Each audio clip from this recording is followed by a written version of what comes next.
आज के कार्यक्रम में आपका स्वागत है।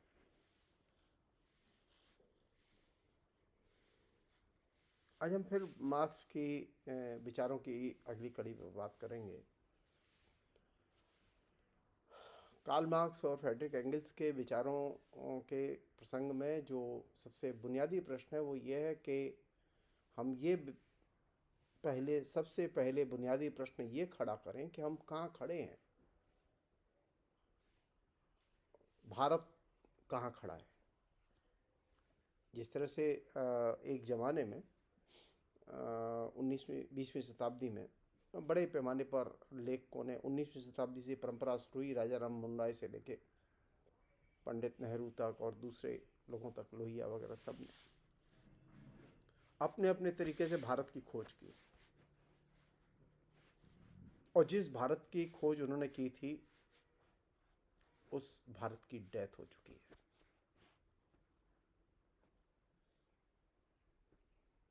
जिस भारत के सपने को अंबेडकर ने, गांधी ने, नेहरू ने, सुभाष चंद्र बोस ने निर्मित किया था, उस भारत के सपने की, उस भारत के सिस्टम की, उस भारत देश के उस मूल्यवान मूल्य की जिसमें कि आधुनिक भारत बना था, उसकी डेथ हो चुकी है। ये मैं बहुत साफ तौर पर कहना चाहता हूं।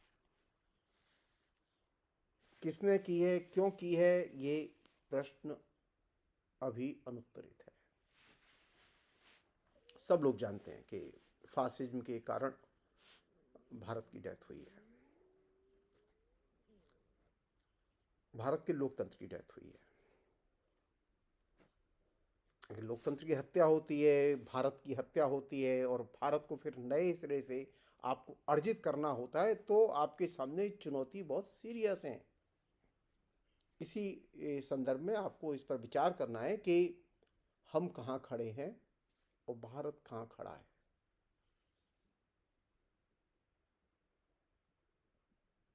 भारत क्या लोकतंत्र पर खड़ा है,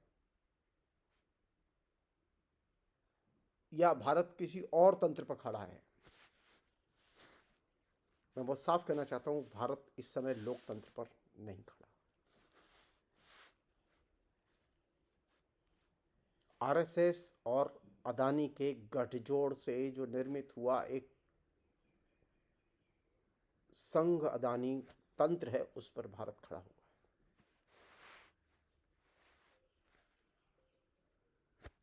ये वह भारत है जो बन रहा है, जिसकी हमने कभी कल्पना नहीं की थी। इसे हिंदुत्व के नाम पर गढ़ा जा रहा है और इस गढ़ने की प्रक्रिया में पुराने भारत की, जिसका के निर्माण गांधी, नेहरू, अंबेडकर, लोहिया, इन सब ने किया था, उस भारत की विदाई कर दी गई है। अब लोकतंत्र की चुनौती हिंदुत्व अर्जित करना है और इसे बुनियादी एजेंडा आरएसएस और अदानी ने बना दिया है। आरएसएस अदानी का ये जो गठजोड़ है, या आप ये कह सकते हैं कि आरएसएस और कॉरपोरेट हाउसेस का जो ये गठजोड़ है, ये गठजोड़ अपने आप में एक महत्वपूर्ण और बड़ी परिघटना है। आप इसे चुनौती मान सकते हैं। इसने भारत के पूरे डेमोक्रेटिक सिस्टम को, जो कि हमने अर्जित किया था, उसे एकदम पंक्चर कर दिया है। ये वह संदर्भ ध्यान रखें जिसमें कि हम भारत का पुनर्पाठ और कार्ल मार्क्स का पुनर्पाठ कर रहे हैं। हम जब कार्ल मार्क्स का पुनर्पाठ करते हैं तो हमारे सामने चुनौतियां बड़ी सीरियस होती हैं। साधारण चुनौतियां नहीं है हमारे सामने।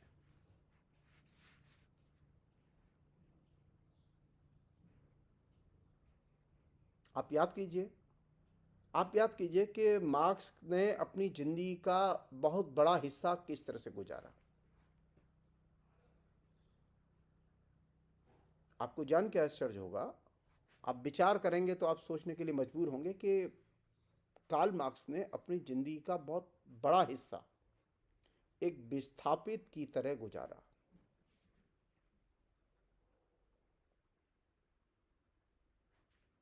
देश निकाला नागरिक की तरह। सन 1849 में उन्हें लंदन जाने के लिए मजबूर किया गया और वे 49 में जब लंदन आए तो उसके बाद में अपनी मृत्यु पर्यंत यानी 1833 तक वो वहीं रहे। तो कार्ल मार्क्स विस्थापित थे, हाशिए के लोग थे। और वहाँ पर लंदन में और भी जर्मन विस्थापित रहते थे, लेकिन कार्ल मार्क्स उन विस्थापितों में भी विस्थापित थे। कार्ल मार्क्स उनमें घुल मिल नहीं पाते थे। तो हाशिए के लोगों में भी हाशिए का आदमी, और ये हाशिए के लोगों में भी हाशिए का आदमी हाशिए के लोगों के लिए लिखता रहा।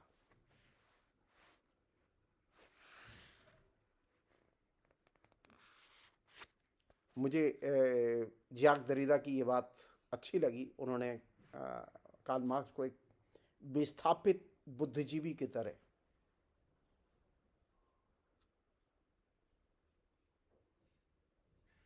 चित्रित किया और रेखांकित किया। कार्ल मार्क्स की आमदनी का एकमात्र स्रोत था कि वे जो न्यूयॉर्क ट्रिब्यून में जो आर्टिकल लिखते थे, वीकली आर्टिकल, उससे जो उनकी आमदनी होती थी वही उनकी एकमात्र आय थी। न्यूयॉर्क ट्रिब्यून के वो यूरोपियन संवाददाता थे और ये काम उन्होंने एक संवाददाता के नाते 10 साल तक किया।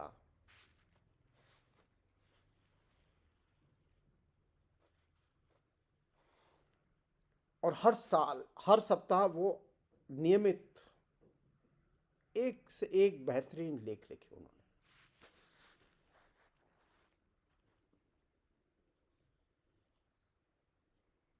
कार्ल मार्क्स की मदद करने वाला और कोई नहीं था सिवाय उनके एक दोस्त के, फ्रेडरिक एंगल्स के, जो कि मैनचेस्टर में जिनका कंपनी थी, कारखाना था।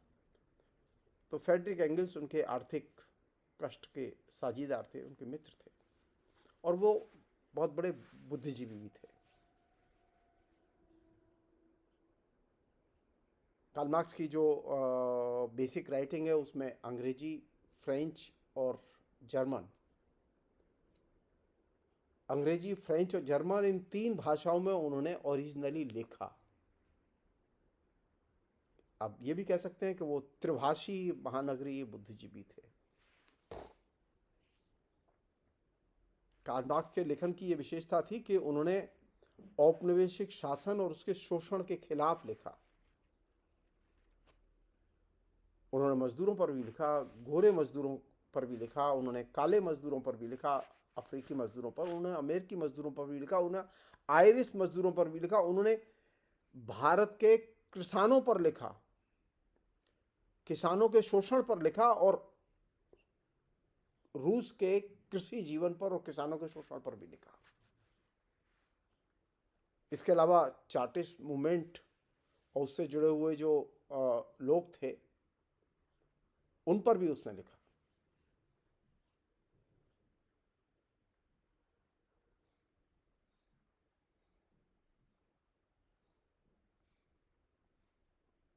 मार्क्स की बुद्धिजीवियों में कम आबू भगत थी। हमारे यहाँ तो अभी बुद्धिजीवियों में महान बनने के लिए बुद्धिजीवियों के खेमे में जाना, बुद्धिजीवियों के आशीर्वाद लेना, ये एक बीमारी है। कार्ल मार्क्स ने तो अपना पूरे व्यक्तित्व का विकास मजदूर वर्ग की चिंता करते हुए मजदूर वर्ग के बीच में रह के, विस्थापित के रूप में रह के विकसित किया था, और एक अंतरराष्ट्रीय दृष्टिकोण विकसित किया था, और अंतरराष्ट्रीय समझ विकसित की थी वर्किंग क्लास के प्रति। वे मजदूरों में एक तरह से वर्किंग क्लास के कार्यकर्ता की तरह काम करते थे, वो खाली उपदेशक नहीं थे।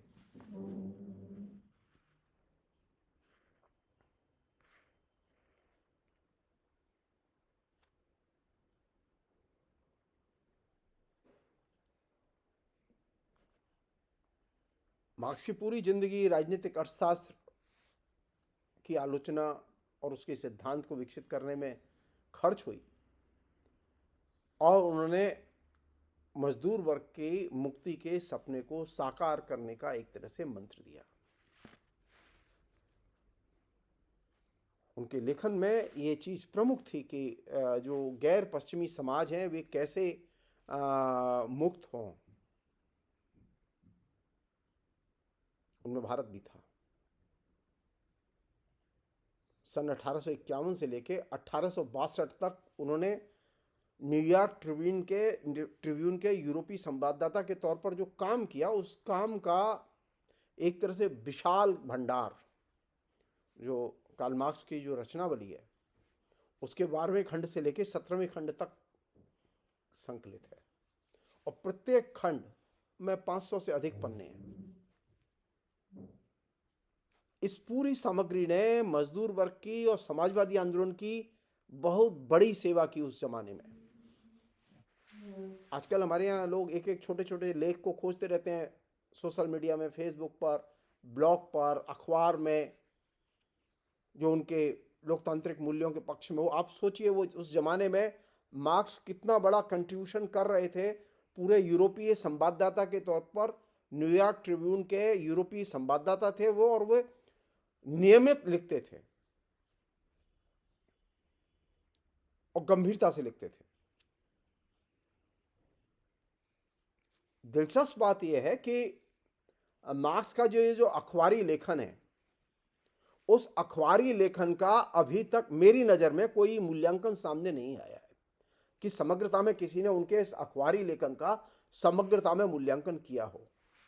यहां तक कि अंग्रेजी में भी कोई किताब नहीं है, फ्रेंच में भी नहीं है, जर्मन में भी नहीं है, रशियन में भी नहीं है। क्यों? क्योंकि मार्क्सवादियों में एक ग्रुप है जिसका मानना है कि अखबारी लेखन सतही लेखन होता है। तो मार्क्स की जो गंभीर किताबें हैं वे किताबें मूल्यांकन के योग्य समझी गई और जो अखबारी लेखन है उसे मूल्यांकन के योग्य नहीं समझा गया।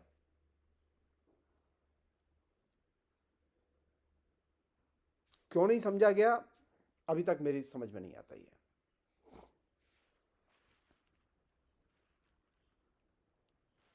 ये सच है कि अखबारी लेखन को अलग करके देखा जाना चाहिए और उनकी जो गंभीर किताबें हैं, जो सैद्धांतिक किताबें हैं, उन्हें अलग करके देखा जाना चाहिए, लेकिन मूल्यांकन तो समग्रता में होना चाहिए। जैसा कि मैंने आपसे कहा कि मार्क्स की रचनावली के 12वें खंड से लेके 17वें खंड तक वे सारे लेख जो न्यूयॉर्क ट्रिब्यून में उन्होंने वीकली कॉलम के तौर पर लिखे थे वो संकलित है।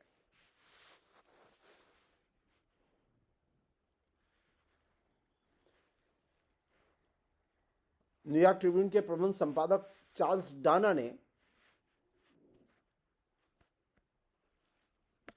1848 की क्रांति के समय जर्मनी में मार्क्स से मुलाकात की थी और उनसे यह अनुरोध किया था कि आप हमारे अखबार के लिए नियमित लिखें। और इस मुलाकात के बाद में मार्क्स ने नियमित लेखन शुरू किया। 8 मार्च 1860 को प्रबंध संपादक ने लिखा, कोट, तकरीबन 9 साल पहले मार्क्स को नियमित लेखन से जोड़ा था। वो मार्क्स के लिए लिख रहे हैं कि आपको नियमित लेखन से जोड़ा था, उसके बाद से आप निरंतर लिख रहे हैं, किसी सप्ताह आपका स्तंभ लेखन बंद नहीं हुआ। मैं स्मरण कर रहा हूं कि आप हमारे सबसे मूल्यवान लेखक हैं, साथ ही सबसे अधिक पारिश्रमिक पाने वाले लेखक भी हैं। ये जो गौरवपूर्ण लेखन है कार्ल मार्क्स का, इसकी उपेक्षा नहीं की जानी चाहिए। हम भारत के बारे में जितना भी मार्क्स का लिखा जानते हैं उसमें इस अखबारी लेखन की बहुत बड़ी भूमिका है और 19वीं शताब्दी के प्रसंग में अखबारी लेखन अनेक मायनों में किताब में लिखे गए सैद्धांतिक लेखन से ज्यादा महत्वपूर्ण रहा है। और इस दृष्टिकोण से देखें तो मार्क्स का जो लेखन है वो बहुत काम की चीज है। अब एक अन्य चीज जिसकी तरफ मैं आपका ध्यान खींचना चाहता हूं, क्योंकि इन दिनों एक राजनीतिक लफाजी का दौर चला हुआ है।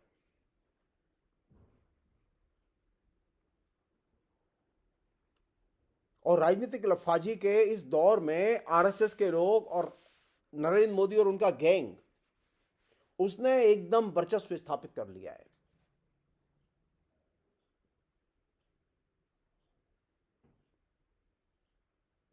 और वे अपनी राजनीतिक लफाजी के चलते, राजनीतिक लफाजी की खूबी क्या है जो चल रही है, आप ये भी कह सकते हैं फासिज्म की राजनीतिक लफाजी कैसी होती है। फासिज्म की राजनीतिक लफाजी में नारों को बार बार दोहराया जाता है और नारे बड़े श्रेष्ठ, मनमोहक, नशीले होते हैं, लेकिन इन नारों के लिए कोई आधार भूमि नहीं होती। मसलन नरेंद्र मोदी जब ये कहते हैं कि जंगल राज, तो जंगल राज के लिए आधार भूमि उन्हें बंगाल में नहीं, उन्हें उत्तर प्रदेश में खोजनी चाहिए। वो कहते हैं ना, बंगाल के महाजंगल राज से या जंगल राज से हमें मुक्ति दिलानी है। वोट चाहिए होते हैं तो जंगल राज शुरू हो जाता है, तो सुनने में बड़ा अच्छा लगता है। तो फासिज्म के नारे श्रेष्ठ, मनमोहक और नशीले होते हैं, लेकिन उनकी आधार भूमि नहीं होती।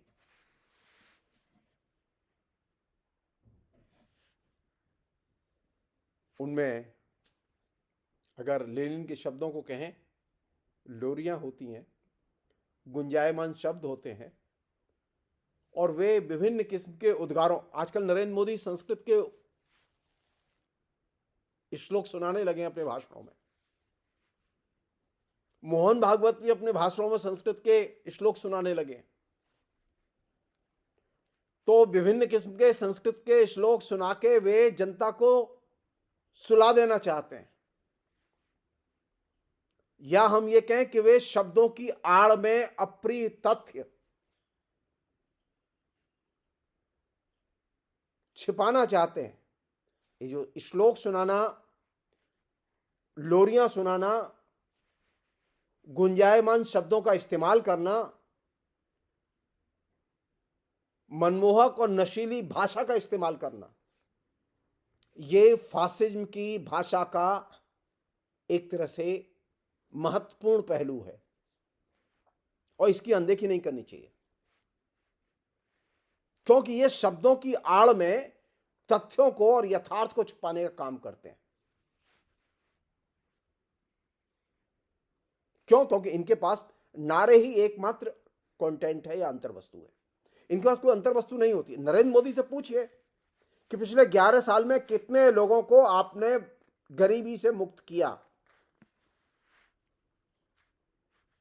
जीरो। हां, यह आंकड़ा मौजूद है, सरकारी संस्थान के द्वारा जारी किया गया यह आंकड़ा उपलब्ध है कि पिछले 11 वर्ष में नरेंद्र मोदी के शासन में मध्य वर्ग के बड़े पैमाने पर लोगों को खदेड़ के आर्थिक तौर पर नीचे पहुंचाया गया है। यह आंकड़ा मौजूद है। यह आंकड़ा मौजूद है कि तकरीबन 12 करोड़ लोगों की नौकरी चली गई पिछले 12 साल में, 11 साल में। लेकिन नारा कौन सा है? डेवलपमेंट का।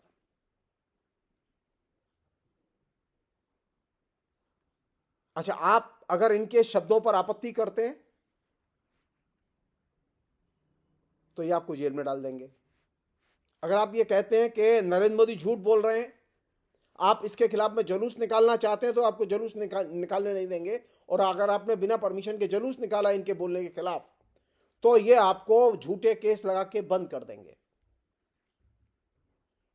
तो इनके शब्दों का विरोध करने वालों को दमन और गिरफ्तारी और मुकदमेबाजी, इसका सामना करना पड़ेगा।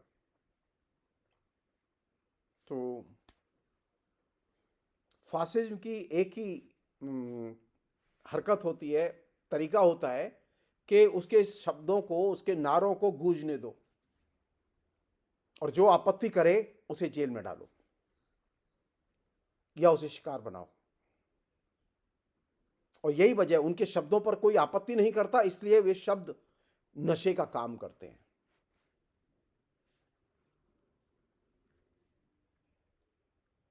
ये जो लोग हैं जो कि जय हो मोदी रोज करते रहते हैं, हर कॉलोनी में, हर हाउसिंग सोसाइटी में, वे सच्चाई देखना नहीं चाहते हिंदुस्तान की। वे न खेतिहर मजदूरों को देखना चाहते हैं जिनकी संख्या 40 करोड़ से अधिक है। उनका एकमात्र सहारा थी मनरेगा, जिस मनरेगा को बंद कर दिया गया है।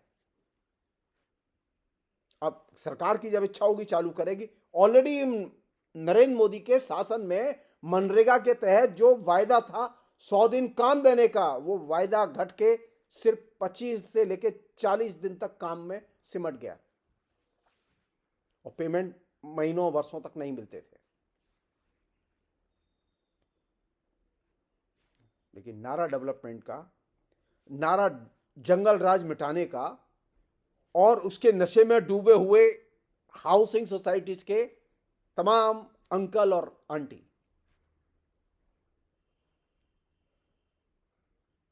तो ये जो संघ का जो तंत्र है, जो शाखा और शाखा के बाहर, संघ के तंत्र में वे लोग भी हैं जो शाखा जाते हैं और संघ के तंत्र में वे लोग भी हैं जाने अनजाने जो शाखा नहीं जाते। संघ के आइडियोलॉजिकल तंत्र की विशेषता है कि नारों के नशे में व्यस्त रहो और सच्चाई को मत देखो। और फेक खतरे, फेक डेंजर, फेक खतरे कौन से हैं? मुसलमानों से खतरा है, पाकिस्तान से खतरा है, चीन से खतरा है, बॉर्डर पे खतरा है, कम्युनिस्टों से खतरा है, नक्सलों से खतरा है, कांग्रेसियों से खतरा, अर्बन नक्सल से खतरा। अरे शहरों में नक्सल होते ही नहीं है, लेकिन नरेंद्र मोदी निर्लज्जता के साथ में पूरे देश में डंका बजाते रहते हैं, अर्बन नक्सल से सावधान। नक्सल होते ही नहीं है। नक्सल जहां होते हैं वे आदिवासियों के इलाके हैं, वहां नरेंद्र मोदी जाते ही नहीं है। तो उन्होंने विकास के नारे को, हिंदुत्व के नारे को, राम मंदिर के नारे को कुछ इस तरह उछाला है कि अब आप ये समझ ही नहीं सकते कि राम मंदिर बनाने से आपके बच्चे को शिक्षा कैसे मिलेगी। आप ये समझ ही नहीं सकते कि प्रयाग में स्नान करने से, कुंभ का स्नान करने से आपके लड़के को नौकरी कैसे मिलेगी। आप ये समझ ही नहीं सकते। तो डेवलपमेंट का जो मॉडल, डेवलपमेंट के नाम पर तीर्थ यात्राएं, मंदिर डेवलपमेंट और नौकरियों का सफाया, शिक्षा का सफाया, स्वास्थ्य सेवाओं का सफाया, ये जो मॉडल है, इस मॉडल ने एक नई किस्म की समस्या हमारे सामने पैदा की है। वो समस्या ये है कि जिसे मैं बहुत ही सिंपल लैंग्वेज में आपसे शेयर कर रहा हूं, वो ये कि जिस तरह से कहीं आपको जब खुजली हो जाती है तो आप खुजाते रहते हैं, वो आपको परेशान करके रख देती है। हमारे यहाँ ये विकास जो है वो एक तरह से खुजली की तरह है। ये नरेंद्र मोदी का जो डेवलपमेंट मॉडल है, ये खुजली की तरह। अब आप खुजाते रहिए और आप वो इस तरह से आप वो कष्ट, असहनीय कष्ट झेलते रहिए। खुजली जाएगी नहीं तब तक ये कष्ट रहेगा। ये डेवलपमेंट का मॉडल जब तक जाएगा नहीं तब तक ये कष्ट रहेगा, क्योंकि खुजली है। तो ये जो विकास नामक जो खुजली का सिद्धांत सड़क और इंफ्रास्ट्रक्चर के डेवलपमेंट के नाम पर पैदा किया गया है और नारे, आकर्षक मनमोहक नारों की आड़ में पैदा किया गया है, इसका लक्ष्य है कि आप यथार्थ न देखें और सारी चीजों को शब्दाडंबर के जरिए, शब्दों के जरिए आप ढक लें, सिर्फ प्रोपेगेंडा करें। ये जो पद्धति है ये पद्धति जनतंत्र विरोधी पद्धति है। इसने भारत के उस सपने की, उस भारत की, जिस भारत को निर्मित किया था गांधी, नेहरू, अंबेडकर, सुभाष चंद्र बोस ने, उस भारत की हत्या कर दी है। और ये सबसे बड़ी चुनौती है कि इस भारत को कैसे नए सिरे से अब आप खड़ा करें। आपको अगर राम राज्य चाहिए तो आप डेवलपमेंट पे लगे रहिए और खुजली आपको होती रहेगी, और खुजली जाएगी नहीं जब तक आप खुजली का इलाज नहीं करेंगे।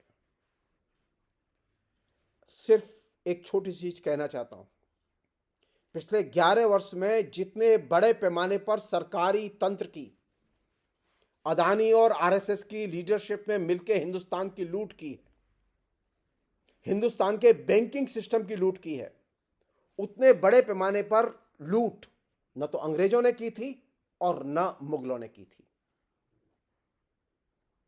गजनबी ने भी इतनी लूट भारत की नहीं की थी जो पिछले 11 वर्ष में हुई है।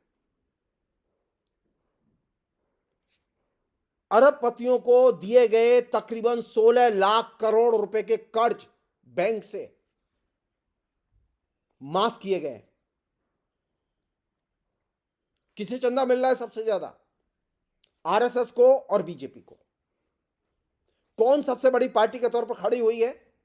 कौन सबसे ताकतवर और धनी नेता के तौर पर खड़े हुए हिंदुस्तान में? बीजेपी के लोग। आप कहीं पर भी किसी भी शहर में जाइए, जिस बीजेपी के नेता की इनकम 10,000 रुपए महीने थी, आज उसकी बैंक में करोड़ों रुपए का बैंक बैलेंस है। तो एक नया विकास का मॉडल, सड़क और इंफ्रास्ट्रक्चर के नाम पर बैंकों की खुलेआम, सरकारी संपदा की खुलेआम लूट, आरएसएस और कॉर्पोरेट और आरएसएस और अदानी समूह के गठजोड़ के साथ जो शुरू हुई, उसने एक विलक्षण किस्म की पीड़ा और भयानक दुस्वप्न और एक ऐसा शोषण का तंत्र खड़ा किया है जिसकी कि आप कल्पना नहीं कर सकते।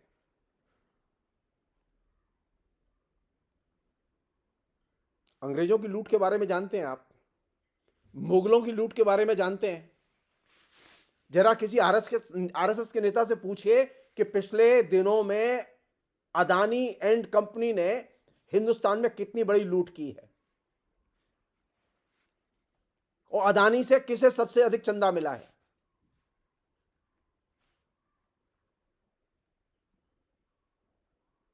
तो एक लूट का एक नया सिस्टम, लूट की एक नई व्यवस्था आरएसएस अदानी के सहयोग से तैयार हुई है, जिसमें कि भाजपा शामिल है, और हम सब लोग उस लूट के शिकार हैं। ये जो नया भारत है, ये एक तरह से गुलाम भारत है। ये डेमोक्रेटिक स्वतंत्र भारत नहीं है, क्योंकि इसमें स्वतंत्रता खत्म कर दी गई है। अभिव्यक्ति की स्वतंत्रता एकदम नहीं है। अकादमिक क्षेत्र में अभिव्यक्ति की स्वतंत्रता रोक दी गई है। शिक्षा पर, सरकारी कॉलेज यूनिवर्सिटियों पर सरकार ने खर्चे कम कर दिए हैं और लगातार बंद करते चले जा रहे हैं कॉलेजों को, यूनिवर्सिटीज को, स्कूलों को, और शिक्षा का निजीकरण हो रहा है। शिक्षा की फीसें बढ़ा के शिक्षा को आम लोगों की गिरफ्त से दूर कर दिया गया। ये जो नया भारत है, ये वह भारत है जो कि गुलाम भारत है। गुलाम भारत को मुक्त भारत में कन्वर्ट करने का आप सपना कैसे देखें, ये आप सोचें। फिलहाल इतना ही। बहुत बहुत शुक्रिया। Thank you.